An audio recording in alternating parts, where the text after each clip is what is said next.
Muy buenas noches, queridos hermanos.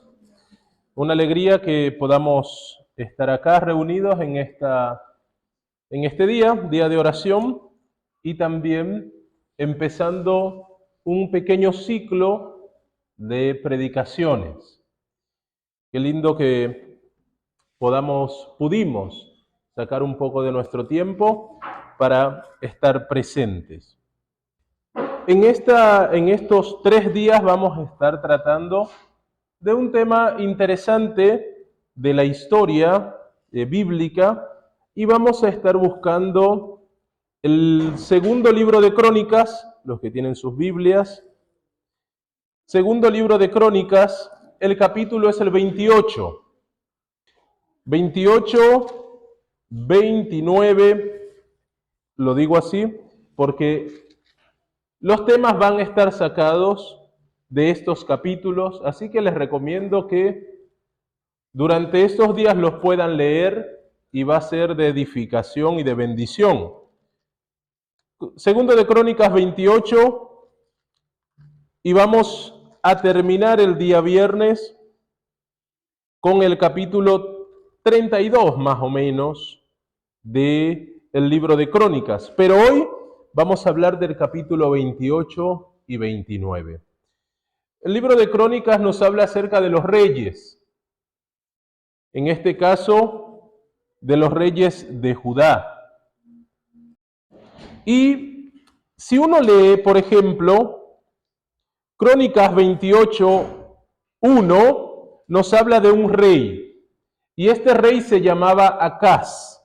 Y fíjense lo que nos dice. De 20 años era Acaz cuando comenzó a reinar, y 16 años reinó en Jerusalén, mas no hizo lo recto ante los ojos de Jehová como David su padre. Antes anduvo en los caminos de los reyes de Israel, y además hizo imágenes fundidas a los Baales. Quemó también incienso en los valles de los hijos de Hinnom, e hizo pasar a sus hijos por el fuego, conforme a las abominaciones de las naciones que Jehová había arrojado delante de su presencia. Y asimismo sacrificó y quemó incienso en los lugares altos, en los collados y debajo de todo árbol frondoso. Vemos un rey que hizo lo malo ante los ojos de Dios. Alguien no solamente hizo lo malo, dice que hizo enojar a Dios. Una persona, para hacer enojar a Dios con sus acciones, tiene que hacer cosas terribles. Y en verdad que lo hizo. A tal punto que a sus propios hijos lo hizo pasar por en medio del fuego. Y uno dice, ¿cómo es eso? Para las prácticas nuestras del siglo XXI sería cosas extrañas. Pero en aquel tiempo, hacer pasar a sus hijos por el fuego era buscar una señal de Dios. En este caso no del Dios del cielo, sino de uno de los dioses a los cuales adoraba el rey Acaz. Ponían un camino de brasas ardiendo, y un papá, buscando la bendición de su Dios, hacía pasar a su hijo por en medio de las brasas, ardiendo.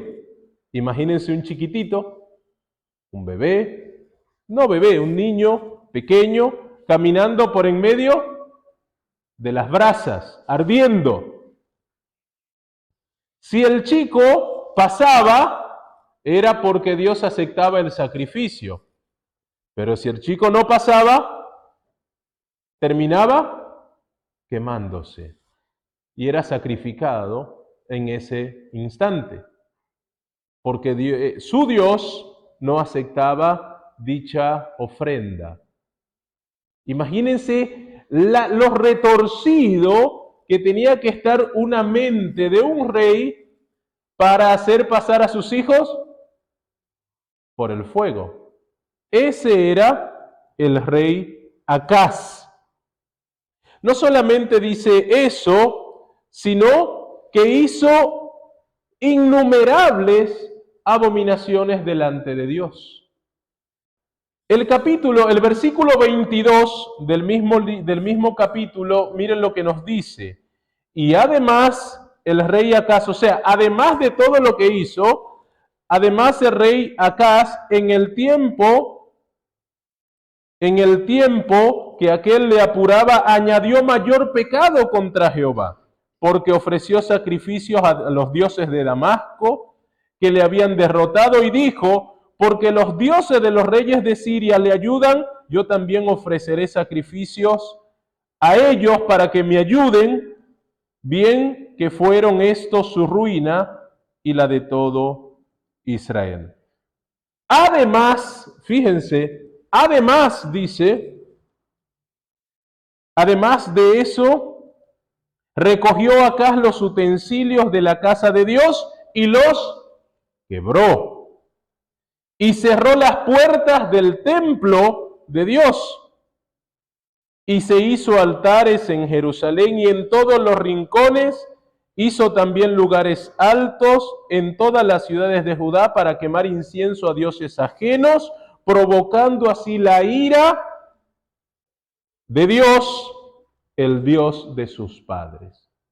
¿Qué hizo también el rey Acaz? Dentro de las muchas cosas terribles, cerró las puertas de su iglesia, la iglesia de Dios, la iglesia del templo, cerró las puertas para que nadie adorara al Dios del cielo. Y se hizo altares a dioses ajenos en todos los lugares.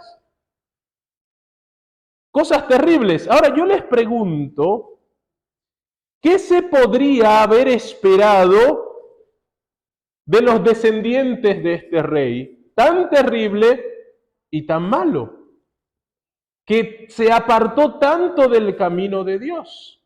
¿Qué se podría haber esperado? ¿Que sus hijos fueran grandes adoradores del Dios del cielo?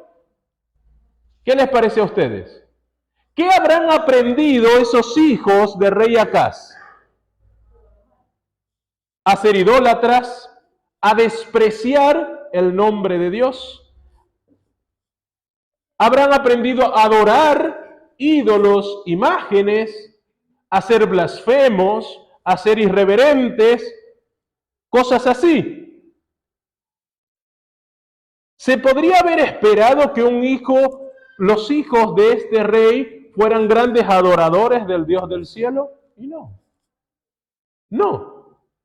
Se podría esperar que los hijos de un papá, de unos padres que nunca hayan servido a Dios, sirvan a Dios. Es poco probable.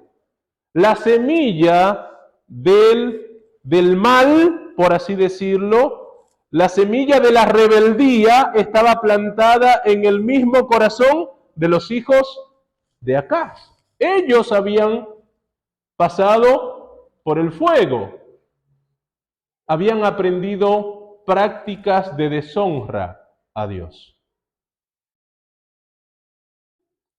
Pero cuando leemos el capítulo 29 encontramos un milagro. Hay cosas que por ahí uno no puede cambiar. Uno no puede cambiar su familia, por ejemplo. Tu familia es tu familia, para bien o para mal. Si te tocó nacer en una familia unida, en una familia respetuosa, en una familia cariñosa, en una familia atenta, habrás nacido con la primera bendición. Pero si te tocó crecer en una familia viciosa, alcohólica, drogadicta, en una familia donde el padre maltrataba y le pegaba a la madre, en una familia donde la madre le pegaba al padre, en una familia de ese tipo, estarás condicionado, ¿sí o no? Lo más probable es que ese chico que creció en ese entorno, viendo a su papá borracho, día tras día, cuando llegue a una edad prudente, ¿qué es lo primero que va a hacer? Tomar alcohol, ¿sí o no? Fumar. y seguir los mismos pasos del ejemplo que aprendió de su papá. No es muy difícil. Yo estoy seguro que ustedes lo han visto en muchas de las personas que conocen o aún en sus propias familias lo han visto. Y algunos luchan con eso hasta el día de hoy, de ver sus hijos descarriados por malos caminos por el ejemplo que aprendieron cuando eran chicos. No se puede cambiar la familia. La familia es lo que es, para bien o para mal. Se la acepta tal cual es. Hay cosas que no se pueden cambiar. El pasado no se puede cambiar porque ya pasó. Lo que hiciste mal, lo hiciste mal. O aprendes a superarlo y a vivir con ello, o te condicionará para el resto de tu vida. De paso, hay personas que no se perdonan las cosas que hicieron en el pasado.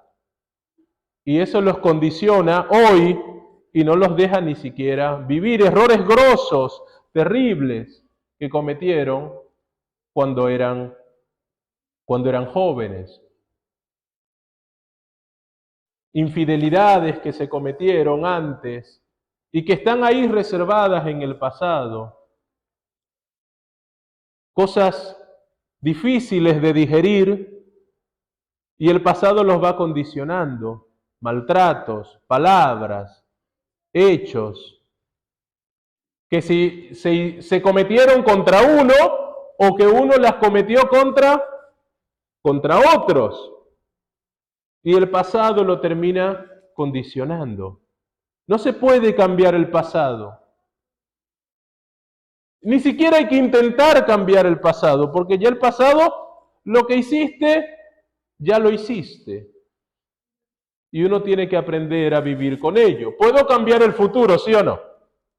Mi futuro sí lo puedo cambiar, pero mi pasado ya está. Lo que hice, lo hice. Y los errores que cometí ya se cometieron. Pero vamos a ver que uno sí puede escribir su propia historia. Eso sí uno puede hacer. Escribir su propia historia. Miren lo que dice el versículo 27, 28, 27. Miren qué dice. Y durmió Acaz con sus padres. O sea, le llegó el día del rey Acaz morir. Murió el rey Acaz y lo sepultaron en la ciudad de Jerusalén, pero no lo metieron en los sepulcros de los reyes de Israel. Y reinó en su lugar Ezequías, su hijo. Murió, pero no fue enterrado con los reyes. ¿Por qué? Porque fue tan malo que no merecía estar sepultado al lado de alguien que había hecho lo correcto. Así que lo sepultaron en otro lado. Y miren, comencemos el capítulo 29 y comenzamos una nueva historia. Acuérdense, de este papá, en lugar de este rey que terrible, reinó su hijo Ezequías en su lugar. Sin leer la historia, ¿qué podríamos esperar de Ezequías como rey? ¿Qué sería lo natural de este hombre terrible que hacía pasar sus hijos por el fuego? De este hombre que había cerrado el templo de Dios, de este hombre que blasfemaba, injuriaba y con el cual Dios estaba enojado por sus pecados y que había hecho pecar a todo el pueblo, reinó en su lugar Ezequías, su hijo. ¿Qué podríamos esperar de Ezequías? ¿Que hiciera lo correcto o que siguiera los caminos de su padre? ¿Qué sería lo normal? Exacto, lo normal es que siguiera los caminos que había aprendido desde su niñez. ¿Qué sería lo anormal? ¿Que hiciera? Que fuera una maravilla de persona. Eso sería lo anormal. Fíjense lo que dice, comenzó a reinar, capítulo 29, comenzó a reinar Ezequías, siendo de 25 años. O sea, Ezequías había vivido todo el proceso de su papá, todo lo que había hecho lo había visto con sus propios ojos, y reinó 29 años en Jerusalén. El nombre de su madre fue Abías, hija de Zacarías, e hizo lo recto ante los ojos de Jehová, conforme a todas las cosas que había hecho David, su padre. Hizo lo recto. ¿Desde qué día? Miren lo que dice el versículo 3. En el primer año, o sea, desde el inicio de su reinado, en el primer mes de su reinado, abrió las puertas de la casa de Jehová y las reparó. Este hombre que había visto a un padre renegado, rebelde, que había cerrado las puertas del templo, lo primero que hace cuando lo coronan como rey, dice, yo voy a escribir ahora mi propia historia. Yo voy a escribir mi propia historia. Mi padre escribió su historia, pero fue su historia. Ahora yo quiero que cuando se mencione mi nombre, no esté condicionado por lo que hizo mi papá, por lo que él hizo. Yo voy a escribir mi propia historia. Y lo primero que hizo fue, abrió las puertas del templo de Dios y reparó las puertas. Empezó a escribir su historia. Y eso, cuando yo leo esto, a mí me da esperanza, ¿saben? Realmente. Porque no hay nada que hayan hecho mis familiares, que hayan hecho mis padres, mi entorno, que me condicionen para que yo sea de una forma o de otra. No hay nada que hayan hecho mi familia, en la casa que yo nací. No hay nada que me condicione para que yo no sea mejor. Ezequías, miren lo que dice, versículo 4, e hizo venir a los sacerdotes y a los levitas, y los reunió en la plaza oriental y les dijo, oídme levitas, santificaos ahora y santificad la casa de Jehová, el Dios de nuestros padres, y sacad del santuario la inmundicia.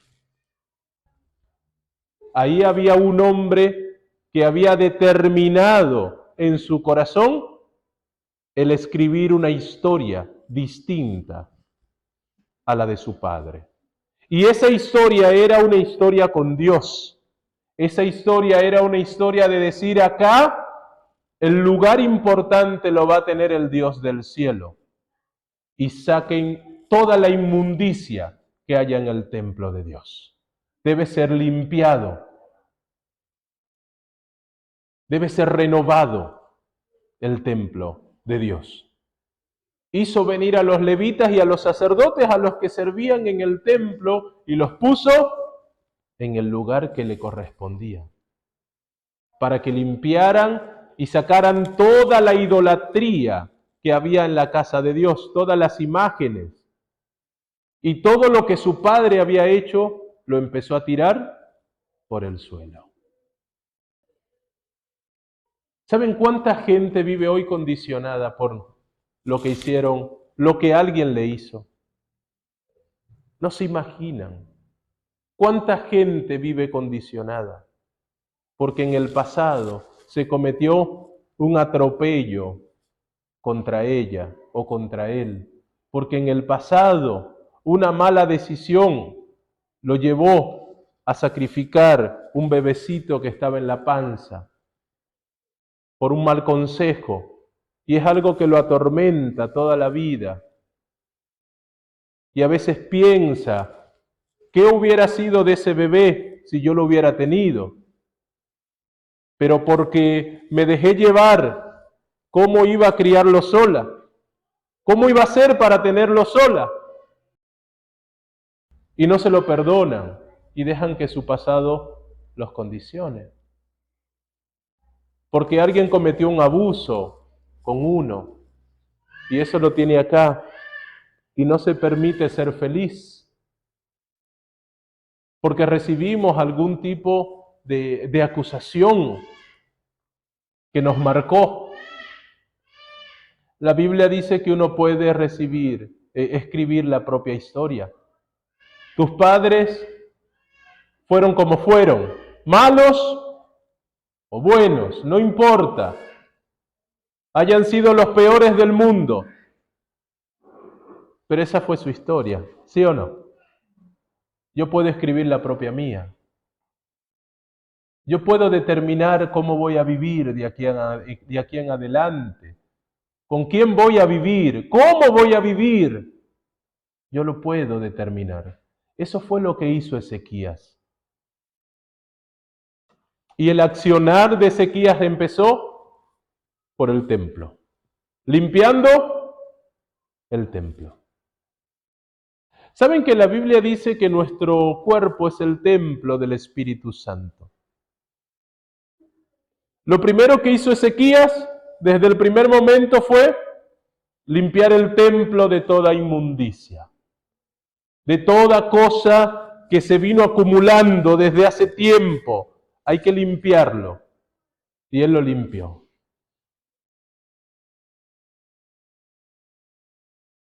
La Biblia dice que tu cuerpo, tu vida, tu corazón, tu mente, es donde mora el Espíritu Santo, o donde el Espíritu Santo debería morar. Pero a veces está tan contaminado que no podemos escuchar la voz de Dios hablándonos. A veces hay tantas cosas que bloquean que no nos permite ver y escuchar a Dios. Pero es necesario limpiarlo. Es necesario sacar la inmundicia afuera. Es necesario tomar la determinación que tomó Ezequías de agarrar la escoba y tirar la inmundicia afuera. Para dejar el templo de Dios limpio. ¿Para qué necesitaban el templo limpio? Para santificarlo. Acá dice, hay que santificar el templo. Tú debes santificar tu vida. Pero para que tu vida esté santificada hay que tirar la mugre afuera. Hay que tirar la basura afuera. Hay que sacarlo, hay que barrer. Barrer con aquellos pensamientos que no nos permiten ser felices. Barrer con las dudas. Barrer con la autocondenación. Barrer con el odio. Barrer con la ira. Barrer con el enojo. Barrer con aquellas cosas que tenemos contra otros. Hay que barrer. Barrer y sacar. Algunos tendrán que barrer mucho, otros menos, pero hay que barrer.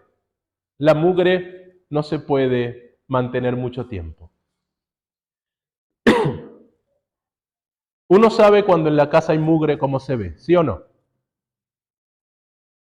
Cuando hay mugre, uno ni siquiera le gusta invitar a nadie a la casa. ¿Cómo voy a invitar yo al Señor a mi corazón, a mi vida, si hay mugre? No me animo a invitar a un vecino, a un amigo, y voy a invitar al Dios del cielo a habitar en mi vida cuando está llena de mugre. Hay que sacarla, hermanos. Y para sacar la mugre hay que pedirle a Dios que nos limpie. Hay que pedirle a Dios limpieza espiritual. Y esta noche es un buen momento para pedirle a Dios limpieza espiritual. Hay personas que tienen adicciones que necesitan ser limpiados. Y cuando hablo de adicciones, no me refiero solo a adicciones al cigarrillo, al alcohol o a las drogas. Hay otras adicciones, adicciones a las pantallas, adicciones a la pornografía que necesitan ser limpiados. La mugre hay que sacarlas afuera para que Dios pueda habitar en el corazón, para que el templo pueda ser santificado. Eso fue lo primero que hizo Ezequías. empezar a escribir su propia historia. Mi familia no es la mejor familia de todas. Si bien yo nací en un hogar cristiano, pero mi madre cuando yo era pequeño falleció. Mi madre era cristiana. Y ella me llevaba a la iglesia siempre, a mí y a mis 4 hermanos mayores, siempre, hasta el día en que falleció. Yo tenía 8 años. Y me acuerdo siempre, mis primeros años de niñez eran siempre en la iglesia. Pero cuando mi madre falleció nunca más volví a la iglesia, porque nadie me llevaba. Y fui a parar a vivir con mi abuela, que era una mujer católica empedernida. Buena abuela, buena, pero una católica muy devota, muy devota. Así que yo nunca más tuve contacto con la iglesia, nunca más. Porque nadie me llevaba, mi padre no era religioso. Ahora bien, en mi familia hay una maldición que yo le llamo la maldición de los pegueros. Mi apellido es Peguero. Eso es algo, yo le llamo así, la maldición de los pegueros. ¿En qué sentido es una maldición? Peguero que se casa, peguero que se separa. Es una maldición realmente. Entiéndase, no es que cayó una maldición sobre la familia. Es un mal ejemplo, de ahí por eso maldición, es un mal ejemplo que persigue a la familia Peguero. Empezado por mi papá es el mayor de los Pegueros, tiene 10 hijos, 5 con mi madre hasta que falleció y después 5 más, de 5 distintas esposas, más todas las demás con las que no tuvo hijos. Y bueno, mi abuela también se casó varias veces. Eso es la matriarca Peguero y de ahí viene. ¿Sí? Mis tíos todos tienen hijos de distintas esposas. Mis tías tienen hijos de distintos esposos. No se limita al hombre. Es algo que va hacia toda la familia ramificado. Mis hermanos, todos hijos con distintas esposas. Primos, es una ramificación del mal peguero generalizado. Yo cuando conocí al Señor, yo dije, en mi vida no será así. Es un mal que persigue a los pegueros, pero con el Señor yo voy a escribir mi propia historia. En estos días me llama mi hermano y me dice, ¿sabes? Me voy a separar por 3ª vez. Y hace poquito se separó de nuevo, así que viene otra más en la lista. ¿Qué les quiero decir con esto? Uno no está condenado por lo que hayan hecho sus familiares a actuar igual.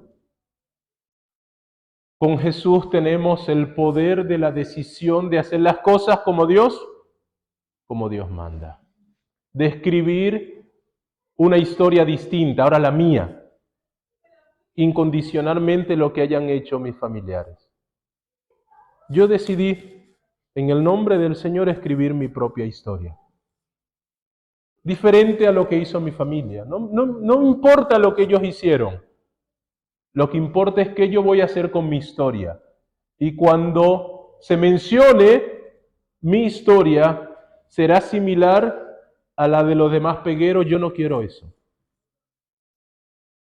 En el caso de mi familia, yo no quiero eso. Yo quiero que cuando se mencione mi historia digan, siempre fue así, hasta que vino uno y rompió esa historia. En la historia de Ezequías vemos eso. Venía una tradición de mal, un papá que enseñaba, pero él decidió escribir una historia distinta, una historia de fidelidad con Dios, una historia de entrega con Dios, una historia de compromiso con Dios, de santidad con Dios. Y esa es la historia que yo te invito a escribir en este día. Esa es la historia. Una historia de fidelidad con Dios, una historia de entrega, una historia de compromiso con Dios, una historia de servicio. Pero yo fumo desde que mi papá, porque yo vi que mi papá, y no importa, ya tu papá ya está. Tú puedes vivir una vida distinta. Porque Dios te da el poder para vivir una vida distinta, para escribir páginas de gloria, que cuando otros lo vean, digan, es verdad, su familia es así, pero este ni siquiera parece de esa familia. ¿Han escuchado esa frase? Este no parece de esa familia. Qué lindo es que de nosotros se pueda decir así, porque este pertenece a la familia de Dios y ahora es de una familia distinta, con raíces distintas. Yo te invito en esta noche a escribir tu propia historia como lo hizo el rey Ezequías. ¿Te gustaría? Me gustaría que terminemos con una oración, pidiéndole esto en el corazón. Nos ponemos de pie. Si en tu corazón sientes el deseo de escribir una historia, no importa la edad que tengas, siempre es un buen momento para empezar. Entonces pídeselo a Dios en tu corazón mientras oramos. Querido Dios, Padre Santo, en el nombre de Jesús te quiero pedir, Señor, que nos puedas bendecir, que nos ayudes a escribir una historia distinta, una historia de fe, una historia de amor, una historia de entrega a ti. Bendice a cada uno de los presentes y toca sus corazones, Señor, para que puedan escribir una historia contigo. Señor, a cada uno de los que están acá lo pongo en tus manos. Bendícelos, transfórmalos y escribe páginas en su vida de gloria contigo. En el nombre de Jesús te lo pido. Amén.